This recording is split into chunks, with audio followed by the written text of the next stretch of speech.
Assalamualaikum warahmatullahi wabarakatuh. Selamat siang, selamat sore, dan selamat malam teman-teman.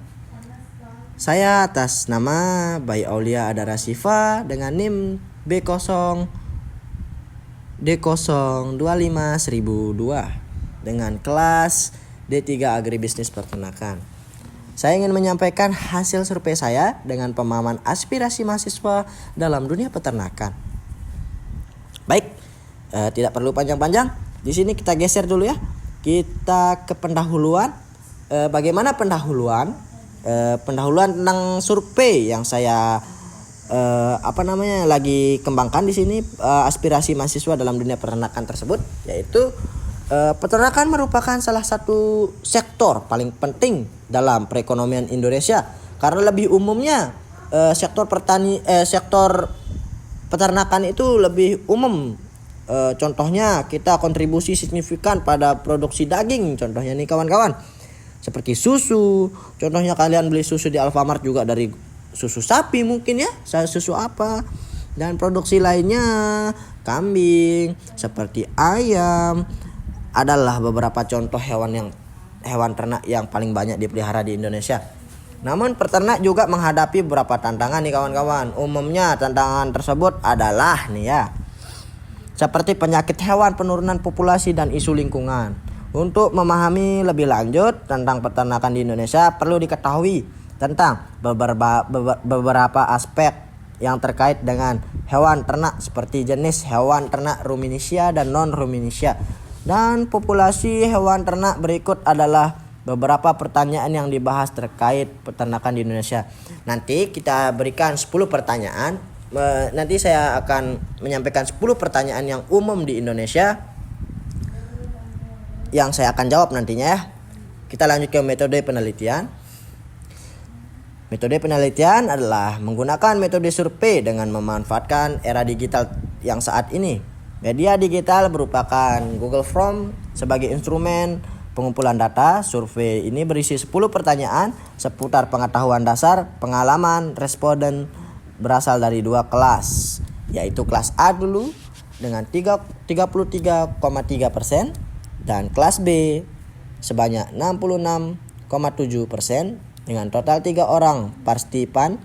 Distribusi responden yang tidak seimbang ini memberikan gambaran bahwa hasil survei lebih dominan mempresentasikan pandangan mahasiswa kelas A, namun keterlibatan kelas B tetap penting untuk memberikan variasi data.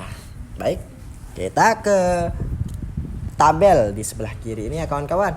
Saya ingin menjelaskan di tabel ini adalah distribusi responden berdasarkan kelas. Nah, kita lihat dulu kawan-kawan ya. Di sini agak jomblang ya.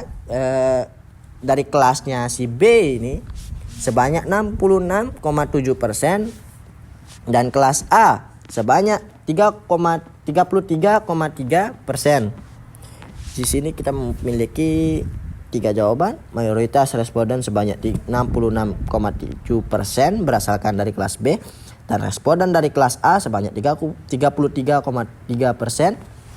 Nah, di sini pertanyaan yang ingin disampaikan nanti yaitu 10 pertanyaan. Contoh pertanyaannya adalah: 1. Hewan ternak adalah. 2. Hewan ternak ruminisia adalah. 3. Utama ayam ras bertelur yaitu. 4. Hewan ternak yang paling banyak menghasilkan susu di Indonesia adalah. 5. Perbedaan sapi potong dan sapi perah adalah. 6. Utama hewan ruminisia adalah. 7. Kambing disebut ruminisia karena. 8. Produksi utama yang dihasilkan dari domba adalah. 9. Manfaat kotoran hewan bagi manusia adalah. 10. Ayam broiler banyak dipelihara peternak karena. Di sini saya menjawab satu pertanyaan dulu. Analisis pertanyaannya adalah: 1. Hewan ternak adalah hewan yang dipelihara manusia untuk dimanfaatkan hasilnya. Contohnya kita punya ayam di sini, ayam yang bertelur, kita bisa manfaatkan telurnya, kita bisa makan telurnya, bisa kita jual telurnya, bisa kita diamkan telurnya biar dia bisa berkembang biak. Hewan ternak disebut hewan dipelihara oleh manusia dengan tujuan mendapatkan manfaat, seperti kita memelihara sapi, kambing, dan lain-lainnya. Kita manfaatkan bulunya, mungkin telurnya, kulitnya, dagingnya, tenaga kerja, bahkan sebagai sumber pendapatan yang contohnya adalah sapi, kambing, ayam, hewan, dan lainnya. Ini dibedakan dengan hewan liar, hidup bebas di alam, tidak dipelihara secara khusus oleh manusia. Hewan ternak biasanya mendapatkan perawatan yang pakan dari manusia agar produksi yang lebih maksimal, ya kawan-kawan ya. Dan di sini contoh kedua. Tadi ada soal yang kedua, yaitu contoh hewan ternak ruminisia adalah sapi, kambing, dan domba. Hewan ruminisia adalah memiliki sistem pencernaan khusus dengan 4 ruang lembung yang rumen, reticulum, omasum, dan obosium. Hewan ini memanah biak, yaitu mengunyah makanan yang sudah dimuntahkan kembali ke mulut untuk dicerna ulang. Hewan ruminisia adalah sapi, kambing, dan domba. Mereka terutama makan rumput dan hijau-hijauan. Hewan ini seperti ayam itik, ikan, dan udang bukan termasuk ruminisia dikarenakan sistem pencernaan yang berbeda, ya kawan-kawan ya. Di sini kita ke soal ketiga. Fungsi utama ayam ras bertelur, yaitu menghasilkan telur.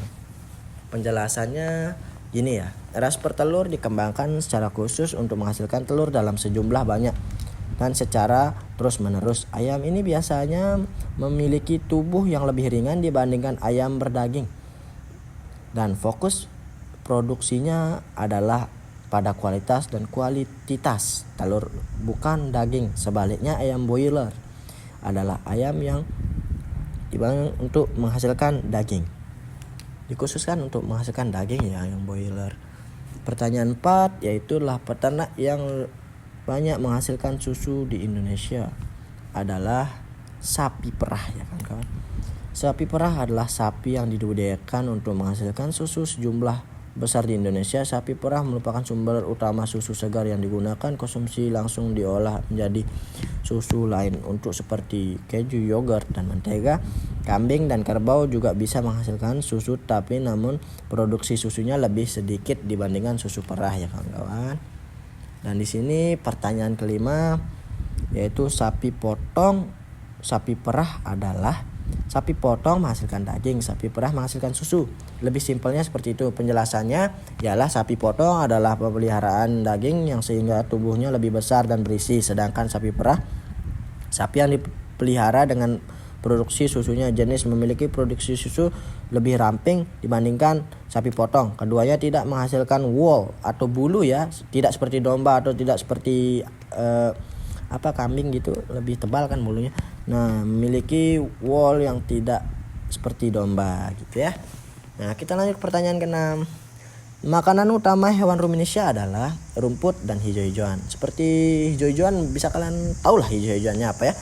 Nah, di sini penjelasannya adalah hewan ruminisia makan rumput dan bahan hijau-hijauan lainnya sulit dicerna langsung oleh hewan lain.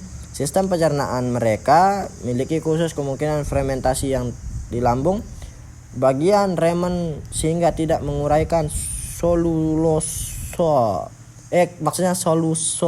ya.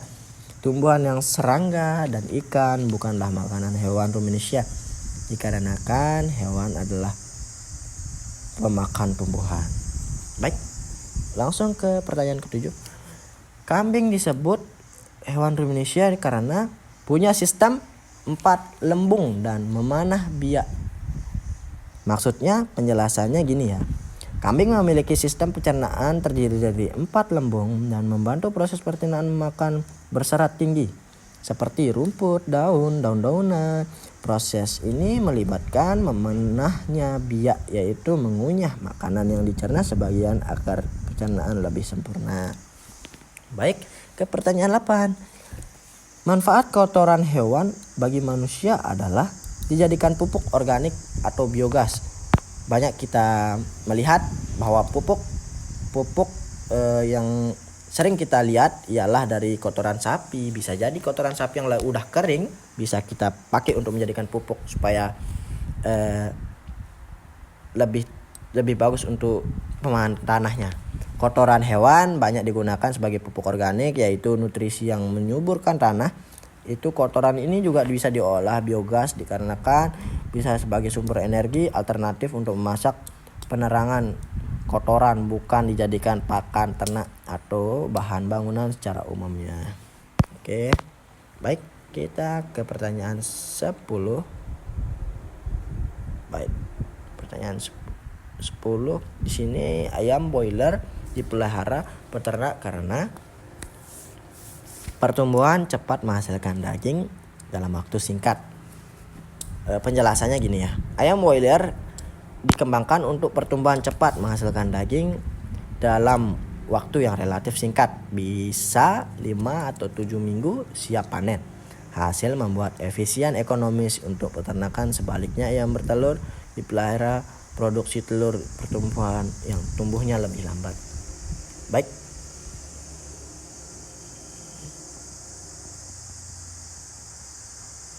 Kesimpulannya gini ya kawan-kawan. Karena di sini pertanyaan yang di sini ini sama aja. Kita langsung kesimpulan. Kesimpulannya adalah berdasarkan hasil analisis yang dilakukan mahasiswa D3 Peternakan, dapat disimpulkan bahwa pemahaman mahasiswa mengenai dasar-dasar peternakan tergolong baik. Sebagian besar responden yang mampu menjelaskan dengan benar dasar seperti pengertian hewan peternak, jenis hewan ruminisia dan non-ruminisia, serta perbedaan antara sapi potong dan sapi perah. Mahasiswa juga memahami fungsi utama hewan tertentu seperti ayam bertelur, yaitu menghasilkan telur, dan ayam broiler sebagai penghasil daging. Baik, di sini itu aja yang saya bisa sampaikan. Untuk teman-teman, makasih sudah mendengarkan presentasi saya. Di sini udah saya menyampaikan hasil survei saya tentang pemahaman aspirasi mahasiswa dalam dunia peternakan. Gitu aja ya teman-teman. Sekian. Assalamualaikum warahmatullahi wabarakatuh. Makasih sudah menonton. Saya atas nama B. Aulia Adara Siva izin mengundurkan diri.